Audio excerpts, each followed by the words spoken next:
What's up, Spazzy coming right at you with another champion preview. Today we're taking a look at Fiora, the French crisp croissant baguette.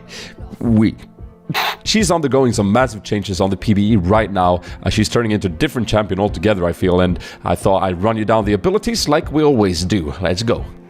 Let's start off with a passive. It's called Duelist Dance, and it encourages Fiora to attack her enemy champions from different angles all the time. If you don't attack a marked champion in 15 seconds, the passive will sort of redo itself and you'll get an option to attack from a different angle. Now, if you do proc it from the right angle, you'll deal a percentage of target's maximum health in true damage, and you'll get a nice little movement speed buff. And then a short while later, the passive will reappear somewhere else on the champion. So what you want to do is basically dance around the champion, and what it results in is of course more damage, but not only that, but the important part is that it's percentage maximum health in true damage, which means that Fiora can, if she needs to, go a little bit more tanky and still deal damage if she procs the passive correctly.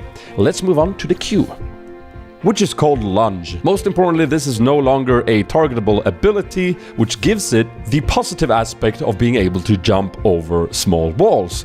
It also gives it the negative aspect of you can miss it and be called a noob in all chat. Now, if you're in range of an enemy when you're done dashing, it will deal a physical damage and apply on-hit effects to them, which is important. It will also prioritize the passive, so you can and should use this to reposition and proc the passive when you're dancing around an enemy champion. An important note is that you'll also refund 60% of the cooldown if you hit an enemy. So if you're dashing away in the river, hit the snail crab and then you'll be able to dash again, and that'll be good for you.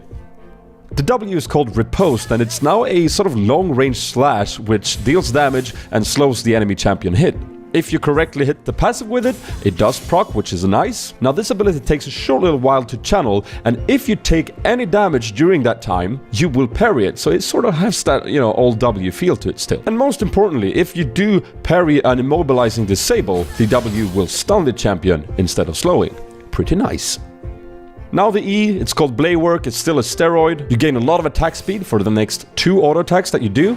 The first attack cannot crit, but it does apply a small slow to the target. The second attack is guaranteed to crit. It is, however, a little bit of a weaker crit than usual. More than the Ash passive, but still less than a normal crit. Pretty straightforward ability.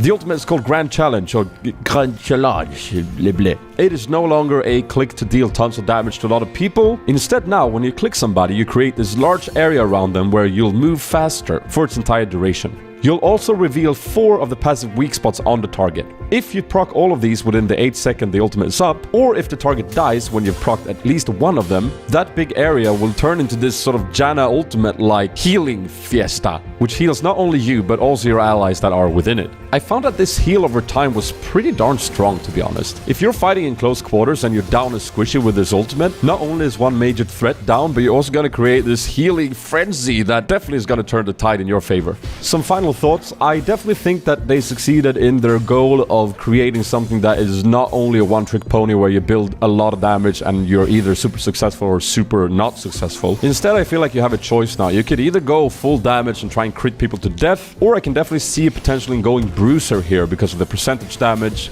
the overall utility, and the fact that with your Q, you're pretty darn mobile because of the cooldown reset on it. I'm gonna say that I had massive problems with positioning myself correctly because on the PBE, as you guys know, being from Europe, I have horrible ping. I find it almost unplayable, but I'm definitely looking forward to trying her out without that horrible ping and see if it's as rewarding to hit the vital spots as I think it is, because the sound effects are nice. It just makes you go, I hit the good spot there, poke you in the butt. It doesn't have to be the button. You know what I mean. If you enjoyed this preview, feel free to award me with a like. It helps me out a lot in what I do. Make sure you ask any question that you have in the comment section below, and I'll look through as many as I can. And if I'm not there to answer, one of my fellow viewers will be, so I'm sure that you'll get what you're looking for, which is awesome.